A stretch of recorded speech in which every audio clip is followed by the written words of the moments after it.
The theme for 2025 is Rising Higher, Growing Deeper.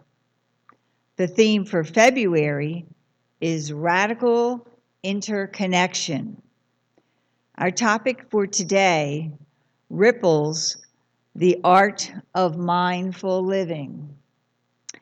Affirming our radical interconnection, Ernest Holmes wrote, "It is certain you will have to love your fellow humans if you wish to be happy.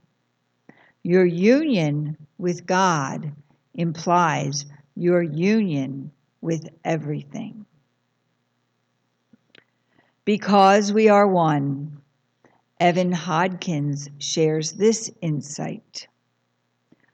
Forgiveness is not some isolated event. One fine act of mercy ripples throughout the galaxy. Gradually, by each act of clemency, so do we accrue the winsome aroma of unadulterated forgiveness.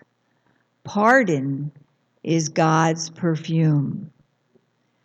Let us affirm together, I am ever mindful of the ways my life force ripples out into the world. Let us open our hearts and minds to the spiritual transmission coming through our dear beloved Reverend Dr. Kathleen Johnson.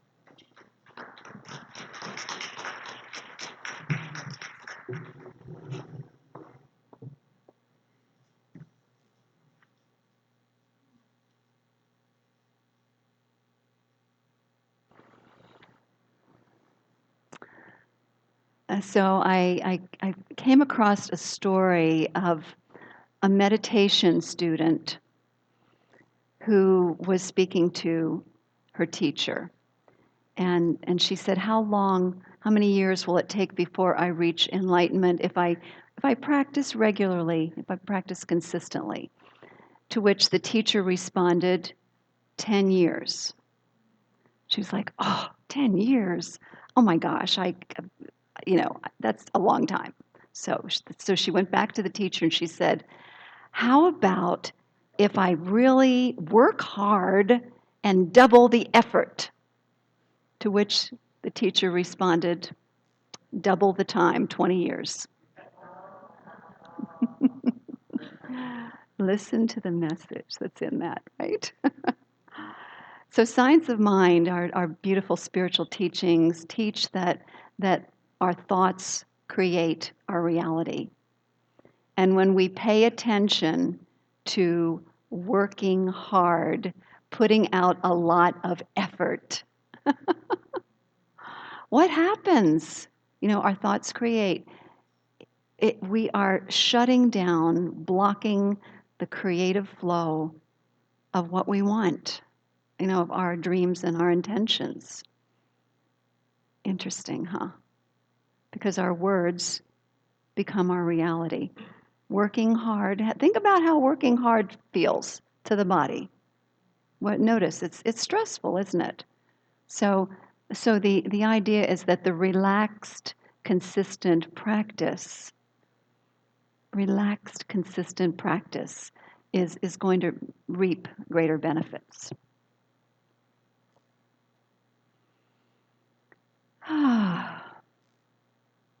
So today we're talking about the art of mindful living, ripples, creating ripples, the rippling effect of that. And the focus is going to be on the stories that we tell ourselves that create suffering and how to transform them. And this is going to be not only from a Science of Mind perspective, but from a Buddhist perspective, drawing upon the teachings of Thich Nhat Hanh. This is the season of peace and interfaith. It's the season of peace in our whole entire, all of the things that we do throughout the year, the season for nonviolence. So, What I want to do then is to look at this from a place of the idea that we want to be mindful of our stories, and then we want to transcend them. And then the final thing is practice, practice, practice, practice, practice. We humans, as you may realize by now, are meaning-making machines. Meaning-making machines. We create stories to give context to ourselves, to have a sense of meaning, but also to help us understand the great big picture of life, this presence that we might call God or the universe or spirit or the all that is, the great mystery. There's so many different names for this presence. And our place in it, like who are we in this great realm of existence? And so we make up stories, and we get stories from our religious traditions. We get stories from our society, whatever society or culture we're a part of. We get stories from our families on how life works, right?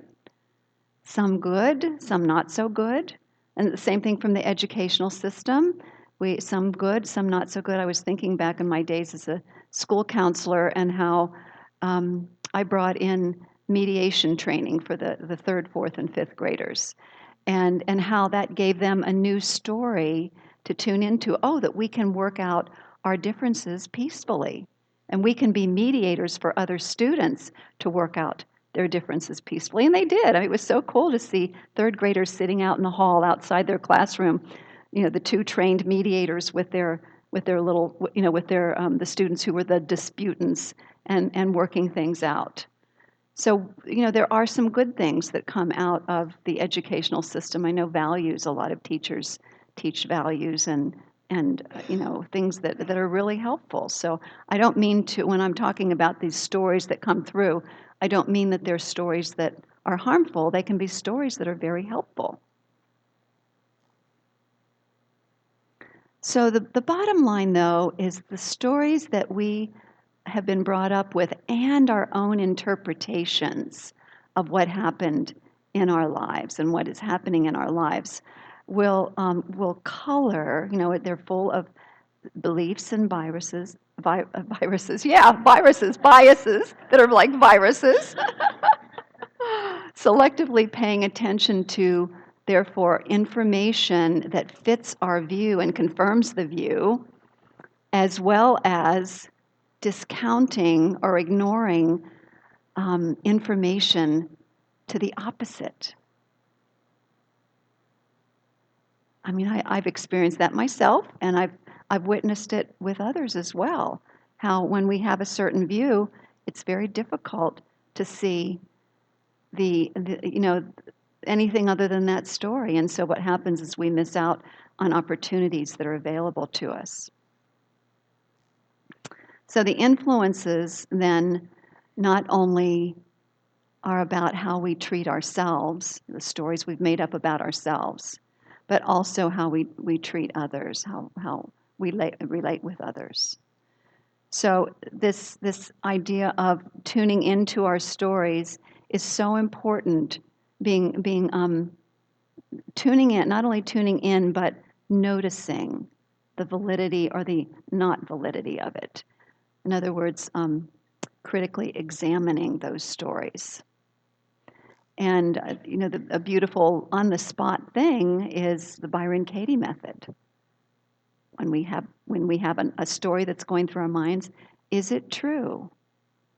Am I absolutely sure it's true? Well, how I can tell whether it's true or not by what I'm experiencing right now. If I'm suffering, if I'm under stress, then the story is not true.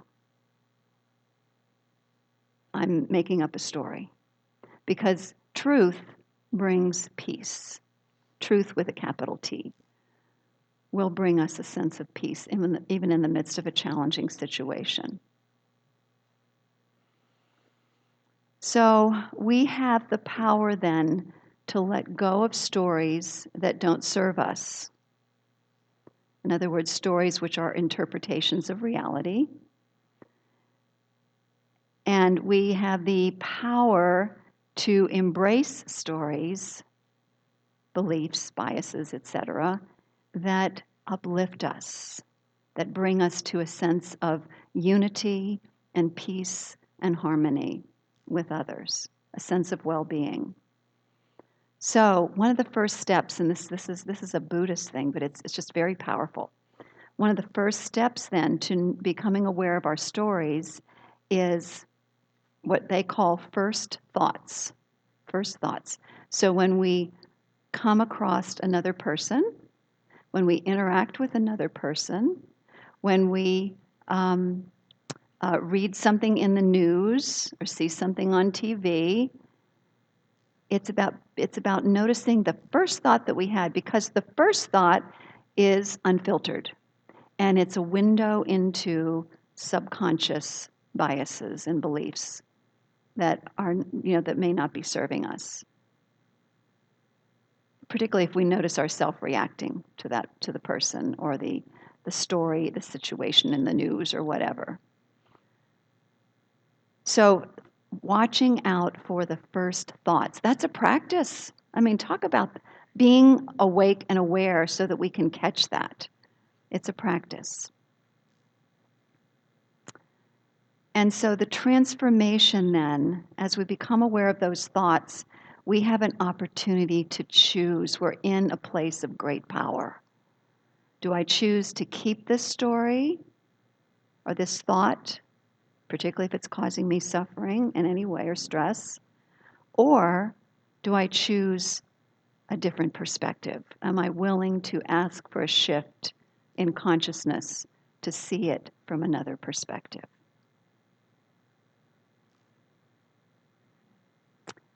And yet, if we truly want freedom, yes is going to be our answer, right? If we truly want freedom and liberation from patterns in consciousness, because the bottom line is that those patterns will continue to create our reality, and therefore it's important for us to really look at that and transform it.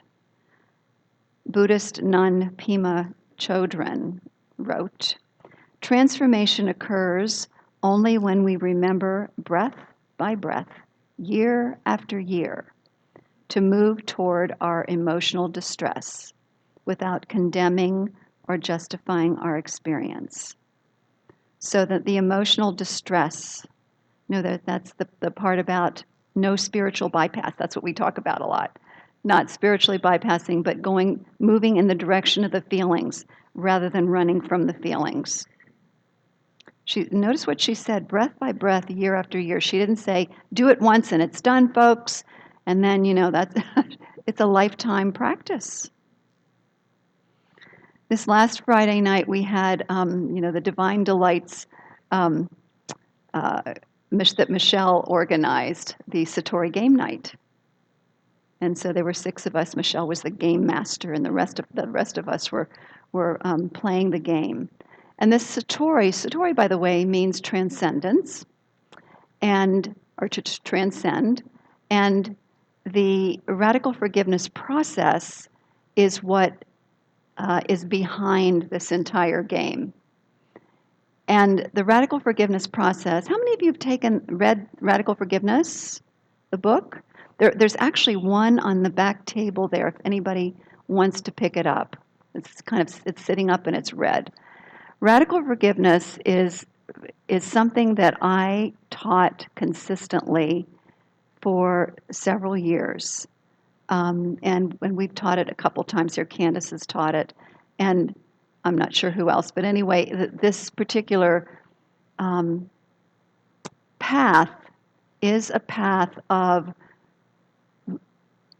being able to becoming aware of our stories, feeling the feelings. I mean, it's all the stuff that we do, when we work with a practitioner.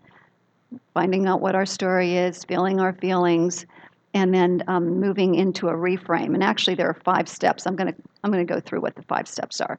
It's telling the story. So when we tell the story, not our spiritually advanced story, but telling the story from the voice of the ego.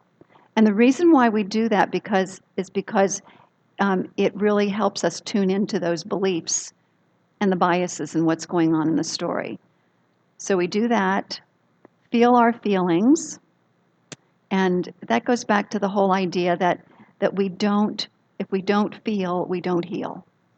If we don't feel, we don't heal. If we just do spiritual bypass, we don't heal. The next one is reframing the story. Or no, I'm sorry, collapsing the story. And the collapsing of the story is beginning to look at the beliefs that are behind the story, the interpretations that we've made, and then actually, in other words, pulling the plug on the power that we put into that story and the beliefs, and bringing our power, our spiritual power, back into our body temples and into our energy field. And I was thinking about the similarities between what we do in a practitioner session, the busting loose process, this radical forgiveness process. There's so many ways to do this. I love this radical forgiveness process, though, because there's a worksheet and you can work through it. The other thing is the next one, after collapsing the story, reclaiming the power, reframing the story.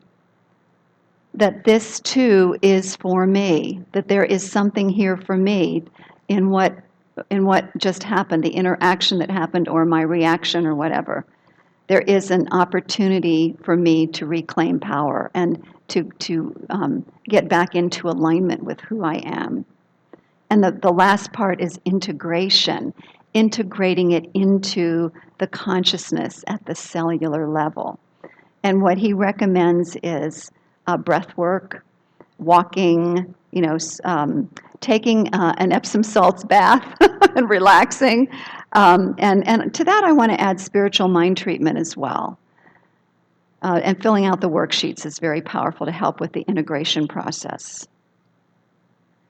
So each of us that played the game got a series of cards that helped us uncover the story that we were telling ourselves, and all of these other pieces, unconscious beliefs and energy blocks and things like that. And if you have any doubt that the universe is totally supporting you on your journey, all you need to do is play this game, right? Because everybody in that circle got something that was I'm getting God bumps thinking about, that was exactly applicable to what they were working on. It was so powerful. And since we didn't finish the game completely, because I've done radical forgiveness before, I filled out a radical forgiveness worksheet on my particular thing that I was working on so that I could complete it all the way through to the integration. So I did that. And I have to say, I'm feeling very peaceful today. I did break a vase a little bit earlier, but I recovered from that pretty easily. One of our vases when I was helping. But anyway, got back very quickly to my place of center, and so that I could fully be here and present for all of you. So I really do take my spiritual practice and the things that I bump up against as I move through my journey as an opportunity to practice. Transformation is so important for liberation. So my concluding story then is that back in 1967 during the Vietnam War, Dr. Martin Luther King Jr. Was marching for peace in downtown Chicago. And he was under a banner that read, and it was in English and Vietnamese, and it read, "Men are not our enemies. If we kill men, with whom shall we live?" I'm going to read that again. "Men are not our enemies. If we kill men, with whom shall we live?" And this had actually come after he and Thich Nhat Hanh had gotten together a few months earlier. They'd gotten together and they shared their philosophy and their perspective on life, and both came to an agreement that the the lifelong practice that we have is to not see people as enemies, but to see anger, resentment, hatred, fear, and discrimination as the enemies. And Thich Nhat Hanh said this was the insight that carried him and his fellow social workers through the Vietnam War, able to stay neutral and not take sides, which is huge. Think about that. But keeping in mind, those people are not our enemies. You're not my enemy. The things that are my enemy are those emotions and the stories that create them.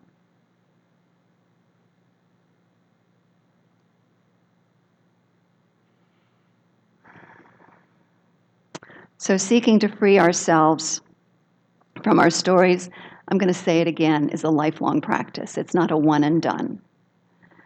This is part of our journey here on the planet.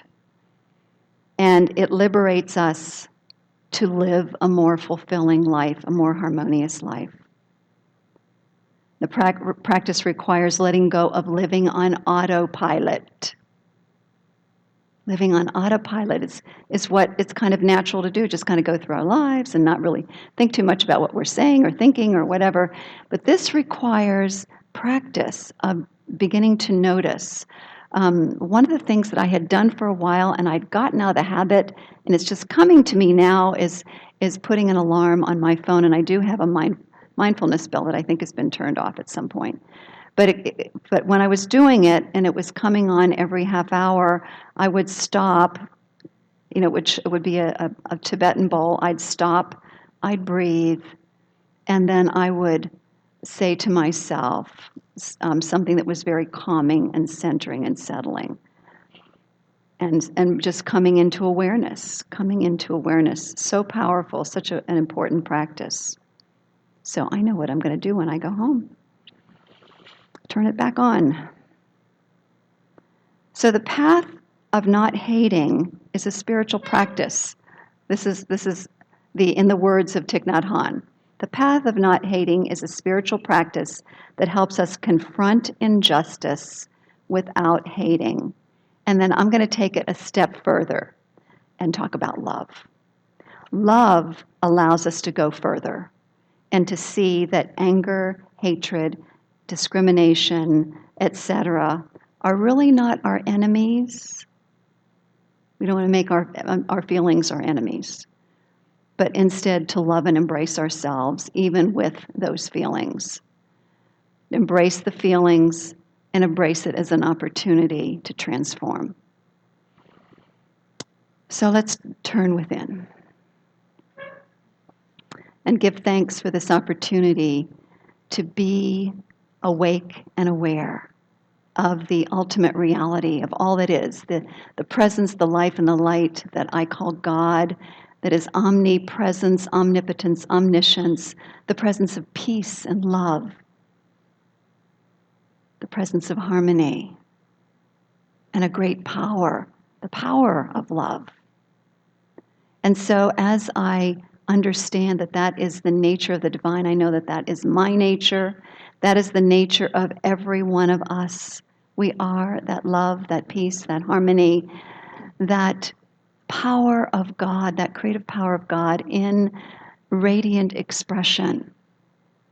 And so I know that as we embrace this truth, as we step into the willingness to be aware, the willingness to forgive, the kind of radical forgiveness that transforms us, I know that all is unfolding in the divine right way and under grace to support us, whether we do this or not. I just am so knowing that the more we get on this path of awareness, the greater that it supports us in living the lives that we choose.